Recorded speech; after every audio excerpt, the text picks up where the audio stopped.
Morning everyone, Dr. Eric here, your fitness physician here with Primex Cellular Fitness. I'm going to do a short video, actually a little bit of a longer video today. I'm going to be talking about hormones and exercise and how they correlate and how they can help one another and the benefits of hormones on exercise and vice versa. So I think there's a lot to be discussed in this regard, but obviously we talk about the importance of nutrition, hormones, and exercise and how they all play together to make the body function optimally.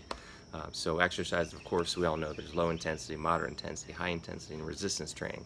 There's HIIT, there's lists, all these different acronyms. So we'll talk a little bit about those and how they play into hormones. Hormones, of course, are molecules in the body that are ubiquitous. They're everywhere. They control numerous metabolic and cellular functions, whether it's energy, metabolism, reproduction, tissue growth, tissue repair. They affect our mood, our emotions, our appetite, how we eat, and it plays into food. We're going to have another video in the future talking about hormones and food, as well as how it controls appetite and obesity and weight loss. Today we're going to focus specifically on exercise. So hormones are, again, they're absolutely necessary throughout the body. They're involved in millions of processes. There's multiple different kinds in general. There's three basic types. There's more than that, but there's steroid hormones. There's peptides and amines. Amines are basically have an amino acid component attached to them. They're involved more in neurotransmitters. Peptides are shorter protein subunits. They tend to interact at the more at the membrane level, or I'm sorry, in structures, different structures inside the cell, whereas steroid molecules tend to have receptor sites on the surface of the cell membrane and interact that way, although there are exceptions and there is some crossover, but they crosstalk and communicate, and they're involved in stability, structure, and communication amongst the cells. Think of hormones as little messengers and signaling agents. Peptides especially are known to be signaling agents. Steroid hormones as well, but also, again, you hear about that lock and key mechanism where they attach to a receptor and turn that receptor function on and turn that cellular process on. So they affect this through different ways. So basically steroid molecules, peptides, and amines are the three basic types. And in general, again, they have many functions. A lot of people think of hormones as anabolic or catabolic. It's a good, simple way to think about it, although, of course, it's more nuanced and detailed than that. Anabolic, of course, is about building the body up, making it stronger and better, repairing tissues, muscle growth, things of this nature, whereas catabolic tends to be breaking things down, which it can be a good thing in certain situations in terms of breaking down food and breaking down other substances, toxins. Obviously, we don't want catabolism in terms of breaking down our muscles, or cell structures and things of that nature. So there's differentiation there.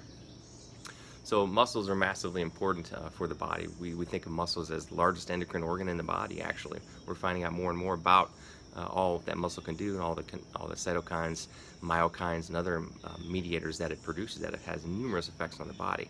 It has effects on insulin, amino acids, fatty acids. It can affect the oxidation of fatty acids, oxidation of glucose.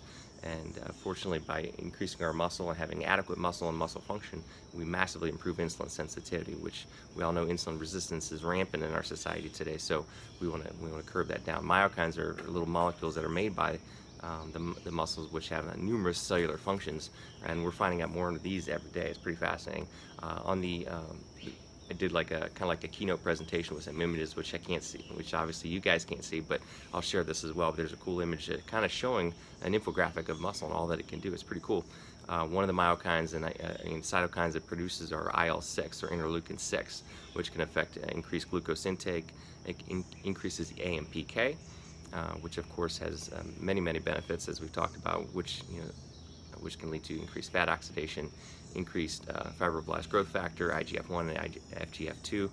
IL-6 can also, combined with irisin, which I'll talk about later, increases lipolysis and fat burning, increases the UCP, or the uncoupling protein, which helps with thermogenesis, again, would help with fat oxidation and fat burning.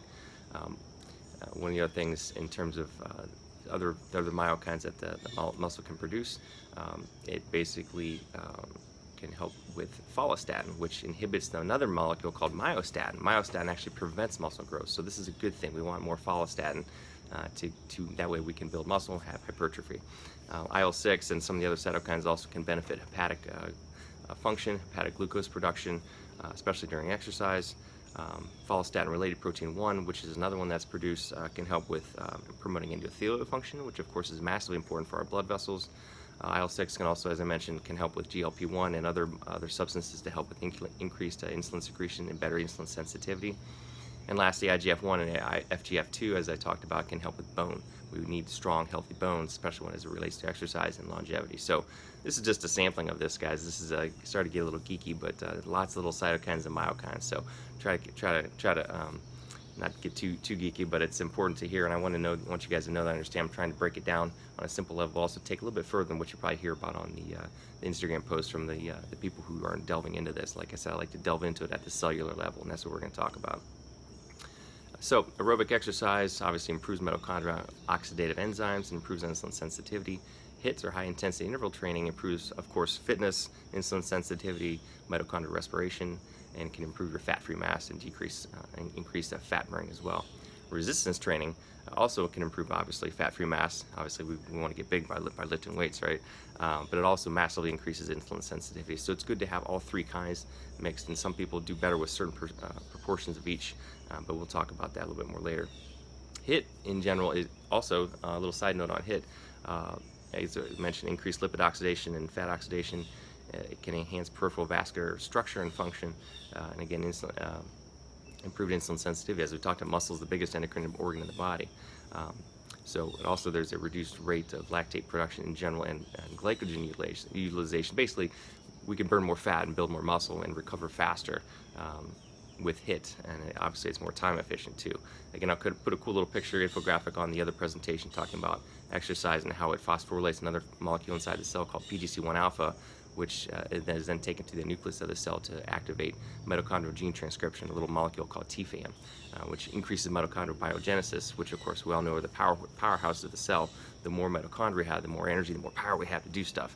Okay, so one last note on HIIT is that we found that actually can have faster recovery because it balances out that parasympathetic and sympathetic tone, as opposed to just slamming it and doing long runs. We all know about endurance training. It's good in limited bursts, but people that are that are running for hours and hours, a day or multiple times a day, this can actually be more catabolic and crank up the sympathetic system too much, and there's less recovery. So shorter bursts are, and a lot of people tend to do better in terms of recovery, overall muscle function and repair.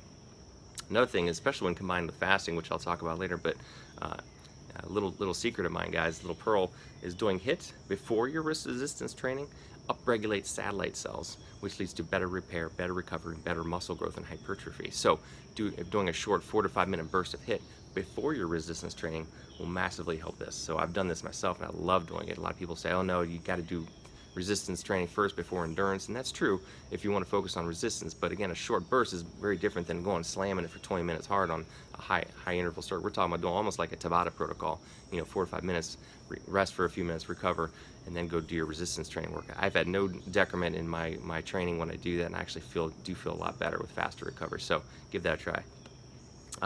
Cool another little infographic I'll link to is talking about how combining HIIT with strength training, especially in older adults, and those people that we're all talking to here, those over 40 and 50, can massively help with in preventing age-related decline in muscle mitochondria, increases in the transcription of proteins involved in muscle growth and mitochondrial pathways, and it has a lot of reversal of many age-related changes in our mitochondria and our cell. So lower protein damage, better recovery, and again, better mitochondrial biogenesis, which of course helps us live longer. We all talk about how the mitochondria are involved with many age-related processes. Next, we're going to talk about hormonal exercise. We all have all heard about that metabolic afterburn effect, right? The EPOC, excess post oxygen. I can't even talk today, but EPOC, we all know what that means. Sorry, a little brain fart today, guys. But it's related to the intensity of the exercise, increased metabolism, and we talk about you'll know if you're in that zone. It's that anaerobic zone, right? You're going to be hot. You're burning. That's from the lactate. It's actually from the hydrogen acid ion attached to the lactate. You're going to be hot. You're going to be sweaty. You're involving those heavy muscle fibers, which are the type 2 fibers. So you're lifting heavy weights, and you're breathless. You can't carry on a conversation. So a friend of mine, JT, just says, breathless, burning, heat, and heavy, and that's a great way to put it. Combines all those things together. It's that anaerobic zone.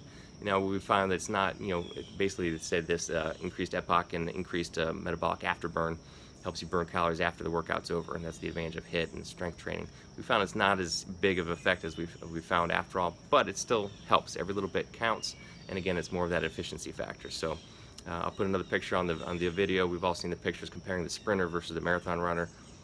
Who do you want to look like, guys? I know I want to look like the sprinter. You know, they're jacked, they're muscular, they're lean, they're fit. I don't want to look like a victim from a camp, right? And you're all kind of shriveled, so that's just not healthy. Okay, that's it for this video, guys, and we're going to talk about some specific hormones in the next one.